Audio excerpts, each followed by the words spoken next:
we've been talking on this show about Christopher Nolan's adaptation of the Odyssey, which is coming up, and we've been getting more and more details about it. And I have been going on a roller coaster of emotions. It's very, very intense when somebody makes an adaptation of classic literature, because I love classic literature so much, and I feel like movie adaptations of it often aren't very good. I got all excited for The Return, which was the Ray Fiennes Odyssey movie, and then it turned out to be kind of a dud, in my opinion. I didn't like it very much. That was very disappointing, so I've been burned before. But now Christopher Nolan has come out with the announcement that he's making an Odyssey. And Nolan is, first of all, one of our great directors. Second of all, an epic director, somebody who likes to tell big, dramatic, indeed sometimes supernatural or sci-fi stories. And one of my big complaints is that people always take the supernatural out of this stuff. They take the gods out and so on and so forth.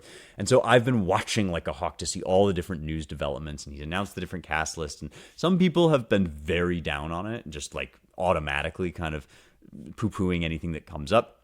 There was recently an image of Matt Damon as Odysseus, and everybody got mad because he's wearing the classic so-called Greek helmet with the horsehair crest, and that is a real helmet that existed, but Odysseus didn't use that kind of helmet, so people, military nerds got mad about that. That kind of stuff, I have to tell you, just doesn't bother me all that much. Hollywood gonna Hollywood. You're gonna get the image that looks most iconic, that people think will look most like the Greeks, even if it's not the most historically accurate. It's a poem, it's a myth, it's a story, that's fine. But I have been a little nervous about the casting, about the people involved, because there are some people like, Lupita Nyong'o, who I think is a great actress, but it's like, who's she going to play? And we've been burned in casting before. So when Zendaya is named, people get very annoyed because people generally kind of love to hate on Zendaya. And it's sort of like, is this going to be like Kitty Odyssey? Why is Tom Holland of Spider-Man fame in here? Shouldn't we have sort of more like studly, mature actors? So there's a very important development, and I wanted to give you my thoughts and feedback on it real quick, which is we have a cast list now for the major roles in this movie, and I have to say, I am feeling pretty white-pilled about it. I'm feeling pretty good. I'm like back on my excited for this movie kind of kick. There's a couple different reasons for this. We already knew that Matt Damon is going to play Odysseus. I think that's a decent choice. I think Matt Damon is old enough and heroic enough to play this pater familias coming home. He's not the grizzled Ray Fiennes type. He's more of the action hero type. But Damon is actually getting up there now, so I think he looks okay in these promo shots.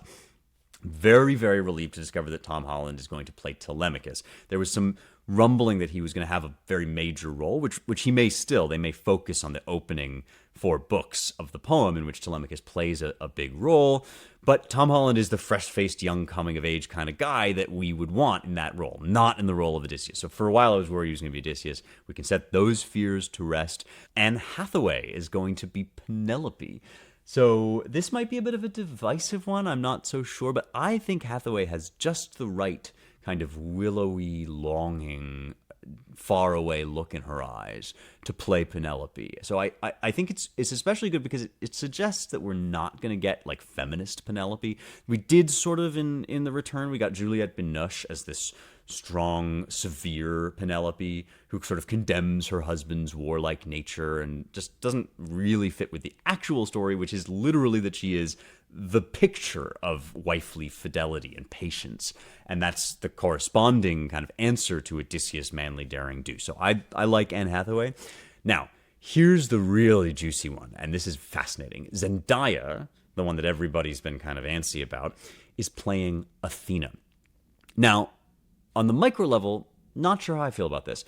I guess the gods are typically eternally young, so the fact that Zendaya is young isn't the worst. I'm not so sure that Zendaya has the gravitas to play this. She tends to, when she's supposed to be dramatic, when she's supposed to be epic, Zendaya tends to just get very like scowly and pouty and shouty. So I don't really know if that's going to be the best performance necessarily. I could be wrong. It seems a little bit But here's the real thing, is the fact that Athena is in this movie at all. So in a macro level, this rules, because kicking the gods out of the story is one of the big problems that I've had before with adaptations. And so I'm not like jumping up and down about Zendaya's Athena, but I am jumping up and down about Athena in this movie. So thumbs up for that. Charlize Theron is going to be Circe. She kind of looks the part, right? Circe, the seductress, the witch, the temptress. I like that. Seems good. Lupita, one of my favorite actresses, is playing Clytemnestra. This is also very interesting because she's alongside Benny Safdie as Agamemnon. Now, Clytemnestra and Agamemnon do not play big roles in the Odyssey. We talked about them when we did our Odyssey series, but they don't really show up in the major way that they do in the tragedies. They're more of a kind of background motif. They're important because they show the opposite of Penelope, right? Clytemnestra is Penelope's opposite. She's the unfaithful wife who waits in ambush, and in the Aeschylus version of the story, she's the driving factor behind the execution of Agamemnon. So it looks like Nolan is planning to incorporate that myth and maybe even the tragedy, the later parts of the story, into his Odyssey, which could be pretty cool. And I think Lupita Nyong'o would be an amazing, vengeful, murderous Clytemnestra if that's the route that he wants to go with it. So I really hope that is going on. I think that's a kind of a cool choice, and it tells us a little bit more about the shape of this movie. There's going to be a divine element in it.